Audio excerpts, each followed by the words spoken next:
वो दो तीन बात ये है। पहली बात है कि 11,000 करोड़ जो प्राइम मिनिस्टर साहब फंड्स थे, उस फंड से 500 वेंटिलेटर 600 वेंटिलेटर बिहार आया था।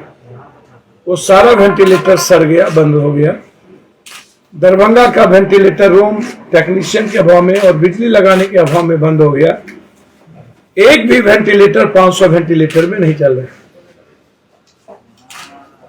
किसकी जिम्मेदारी है? स्वास्थ्य विभाग पर केस हो, स्वास्थ्य विभाग के पदाधिकारी पर, और जहां जहां ये वेंटिलेटर गई है वहां के पदाधिकारी पर एफआईआर लॉन्च होना चाहिए। क्योंकि ऑक्सीजन के चलते जो लोग मर रहे हैं वेंट के चलते, उस पर 302 का मुकदमा लगा। हर परिस्थिति। एक दूसरी चीज, सिलेंडर सरकार के अस्पतालों में फेंका हुआ है, जिसको मैंने ट्वीट किया, गर्दनी भाग भी है। इस तरह लगभग जगहों पर सिलेंडर और ऑक्सीजन के चलते लोग मर रहे हैं और सिलेंडर फेंका हुआ है, कोई पूछने वाला नहीं है। उस अस्पताल पर के प्रभारी पर 302 का मुकदमा लगना चाहिए। तीसरी चीज, दरभंगा डीएमसीएच या बक्सर, लगभग जगहों पर सरकारी अस्पतालों में एम्बुलेंस जो खरीद के दिए थे लोग, वो आपको आश्चर्य होगा, पदाधिकारी या सरकार के पैसे, जनता के पैसे या एमपी लैट्स 32 लाख का एक एम्बुलेंस जस का तस फेंका हुआ है। तीसरी चीज,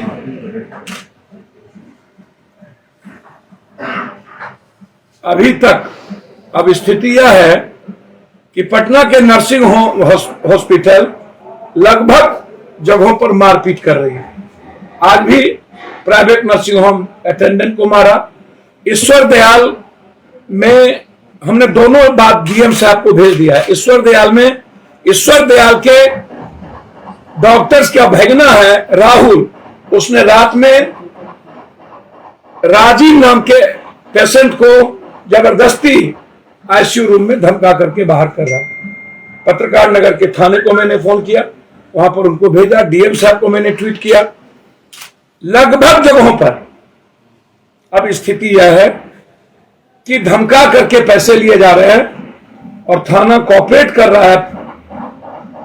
मैंने जब बाईपास के थाना प्रभारी को फोन लगा के भेजा, अभी वो लड़का है हुआ जिसको बड़ी मार मारा, उसकी मां वहां एडमिट है। यहां के बाद मैं वहीं जा रहा हूं। बहुत मार मारा, ये स्थिति है। वो पीएमसीएच, मैंने बातचीत की उसके मां को ले जाने के लिए, बोला तुमको पीएमसीएच नहीं ले जाने देंगे। पीएमसीएच ने कहा लेके आइए। गरीब लड़का है, हालात अच्छे नहीं है। चौथी चीज, पांचवी चीज, सरकार के पदाधिकारी रेमडेसिविर को बेच रही है। लगभग बड़े अस्पतालों में 78-90 रेमडेसिविर भेजा जा रहा है। अंतिम चीज जो सबसे क्लियर है वह है एनएमसीएच और पीएमसीएच। डॉक्टर्स के केयरिंग नहीं होने के चलते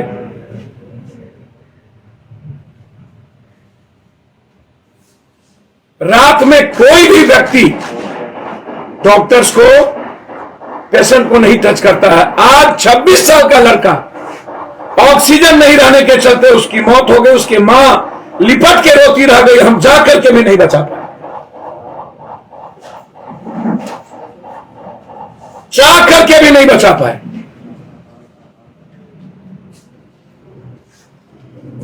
सातवीं चीज, मैं जानना चाहूंगा 2002 में रूढ़ी साहब का सारा एम्बुलेंस डीएम पंकज पाल ने उठा के ले गए थे।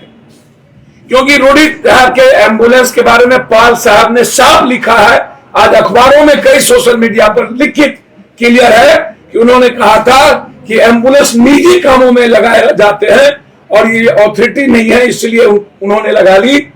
अंत में राबड़ी देवी जी से मिलकर के 7 दिनों के बाद पंकज पाल डीएम का ट्रांसफर रूडी जी ने करवा दिया। हम उसकी भी जांच चाहते हैं कि क्या सांठगांठ थी।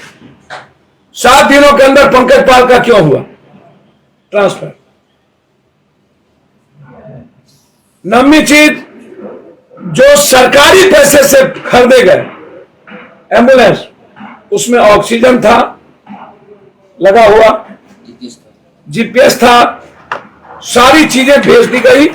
उनके लोगों ने, एक भी ऑक्सीजन नहीं है, जांच करा लीजिए आप, एक भी ऑक्सीजन, एक भी ऑक्सीजन। और जब से नीतीश कुमार जी की शराबबंदी हुई है, एम्बुलेंस से शराब भेज जा रहे हैं, गांव गांव शराब पहुंचे जा रहे, गांव गांव गांव गांव। जो बालू का ढोया हुआ है वो उनके घर के आगे का है, जांच कर लीजिए, रोड जांच कर लीजिए, घर को जाके देख लीजिए। हम देश के सारे पत्रकार और वर्तमान जज से इंक्वायरी की मांग करते हैं।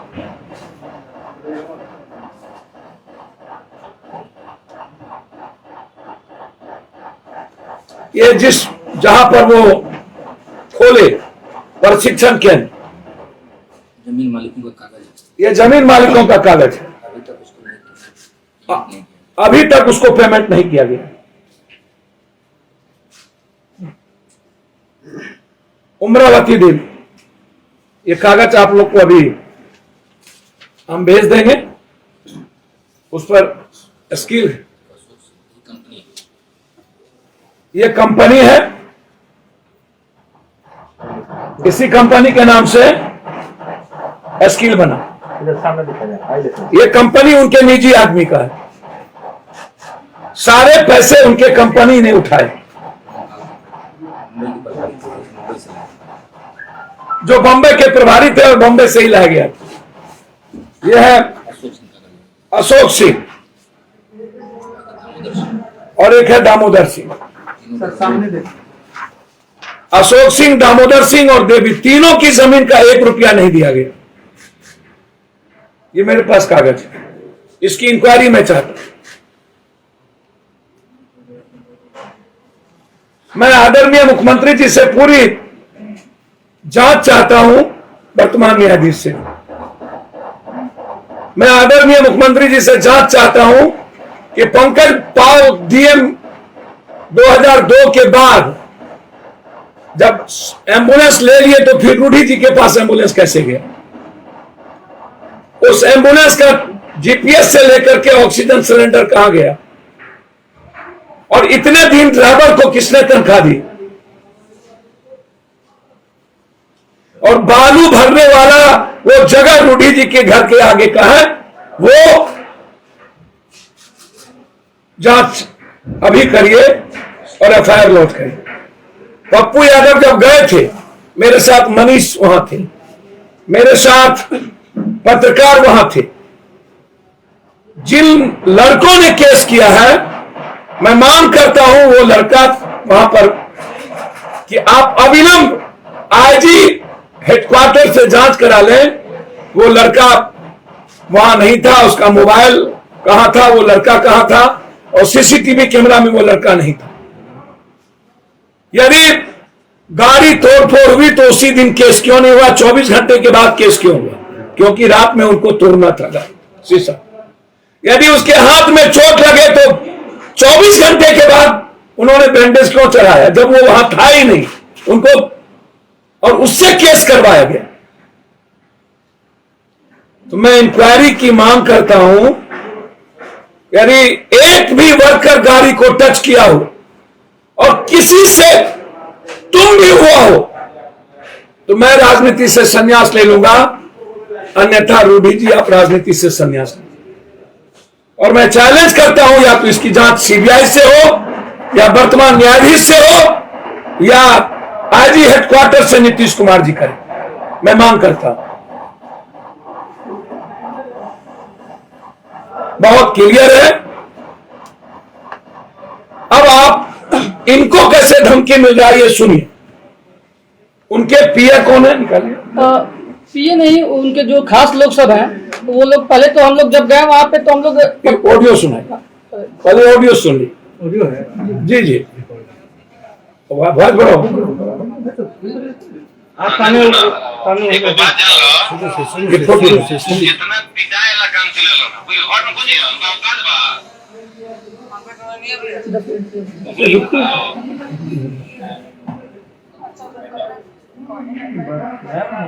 आवाज है इसी का आवाज इसी का आवाज है। ये तो हो जाएगा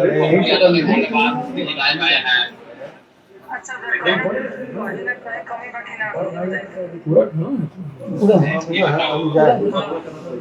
तो गाड़ियों देती को ये मतलब चलो कि हम का नाम मिला उनका पीछे छपड़ा के मधेपुरा में गाड़ी होता मधेपुरा में बड़ा कुछ चलता है एम्बुलेंस मौत में यार दोनों रहे स्थान पर कोई भी क्षेत्र में वो गाली कहाँ पर चुप मुझे पता है पप्पू यादव का धन्यवाद जी लाइव आए हैं अच्छा कहीं ना कहीं कमी बाकी ना हो ये बताइए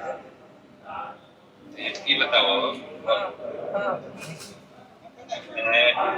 मम्मी बा ओकरा पीछे सब लोग के होला तारा मन से लाइक कर कोई के मन से लाइक होकेला होके तार पड़ोसिया घर के बगल में सब सहोदर या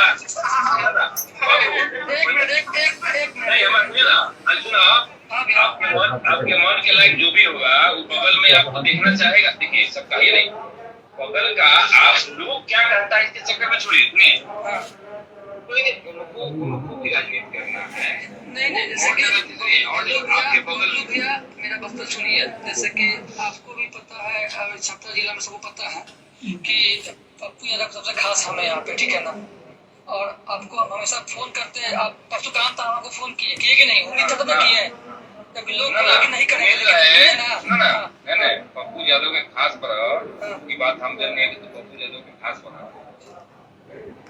पप्पू यादव रॉन्ग डायल कर दिए अभी तक उनको हम लोग बहुत मानते थे रॉन्ग डायल वाला क्या बात है बताइए ना सुनो ना बताओ तो रॉन्ग डायल की बात नहीं होता क्या वो साले चुतिया मादर चौथ की सुनो ना अगर सुंदर तो गाड़ियों देती चुतिया मादर चौथ के हम लोग का नाम मिला उनका पीछे छपड़ा के मधेपुरा में गाड़ी होता मधेपुरा में कोई चलता है तू एम्बुलेंस मौत में यार दोनों रहे सांसद कोई को खेल रहा क्षेत्र में वो देवे लगी लंबा घुमाता है तो चोर तिहाड़ जेल में बंद रहे साला सजायाफ्ता आदमी उसको चल नहीं हो रहा था क्या बात करेगा वो हाँ बोलिए सुनिए हाँ बोला गाली बंद मत कीजिए और क्या अरे गाली देंगे खूब गाली देंगे उसको हम नहीं सुनेंगे आप दीजिए कहीं देना तो हमको मत दीजिए मेरे सामने मत दीजिए हाँ ना सुना एगो बात जान लो बोलिए ना भैया जितना पिटाए वाला काम कर लो ना कोई घर में कुछ है उनका औकात बा जानकारी लेके आइए ना चैलेंज उसमें है ना चैलेंज है तो क्या क्या है ना चोरी चुप के क्या आता है ना तो अगर उसको नेतागिरी करना है तो क्या है ना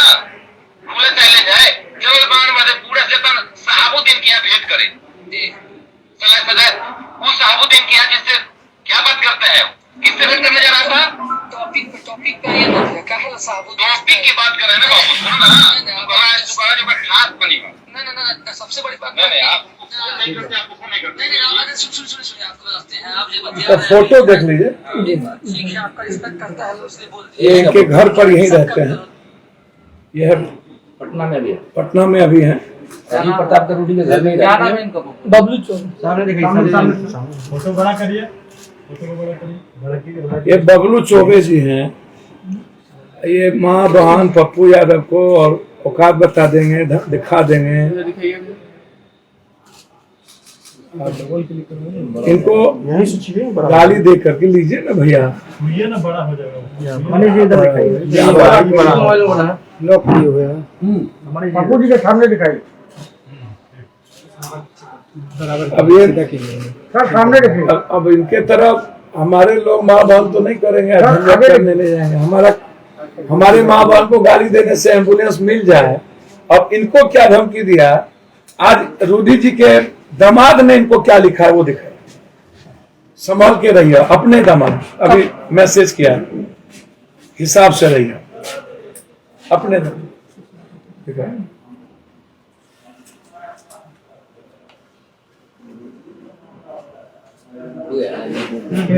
ख्याल रखिएगा पप्पू जी की तरफ ख्याल रखिएगा ये है इसमें ख्याल रखिएगा अपना रूडी जी के जो अभी शादी हुई है दामाद में सर एक जगह रखिएगा क्या नाम है उनका दमा? अभिमन्यु त्यागी।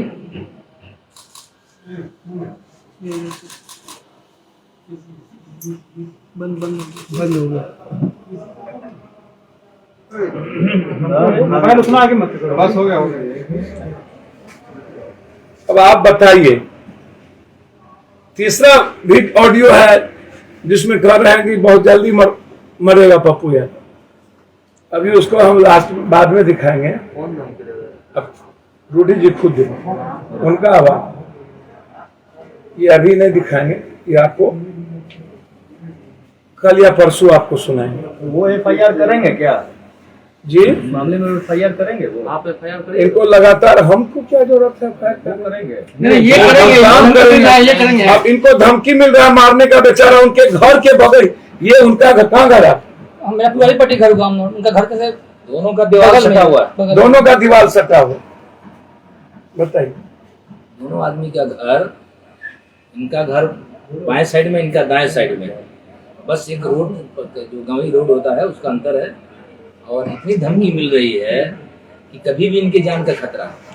हम लोग तो बस एम्बुलेंस दिखाने गए थे, वहाँ पे कुछ नहीं हुआ। हम लोग गए हैं, पत्रकार जो भी गए हैं, पत्रकार 3-4 पत्रकार थे, मनोज सिंह, पंकज मिश्रा और कुलदीप महासेठ, जो कि लोकल पत्रकार है वहाँ के। उन लोगों से आप पूछ लीजिए या फिर वहाँ के ग्रामीण लोग से पूछ लीजिए कि कुछ भी हम लोग एक शब्द कुछ बोले हो, वहाँ के लोग उल्टे से बोल रहे थे। हम लोग बोले कि भैया हम लोग देख के चले जाएंगे, हम लोग देखे हैं, तुरंत निकले हैं भैया। एक दिन उसके बाद 24 घंटे बाद वो लोग केस किए हैं। 24 घंटे के बाद केस 24 घंटे के बाद होगा।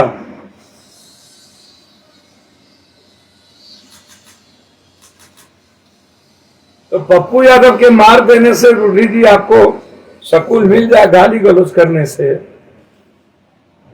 हम जब आप कोरोना में हम लोगों की बात करें कि हम रूडी जी का जवाब देते हैं।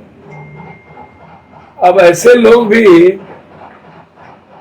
जिनको कुत्ता ना पूछे वो भी धमका करके हमारे नाम से गाली गलौज कर रहा हो।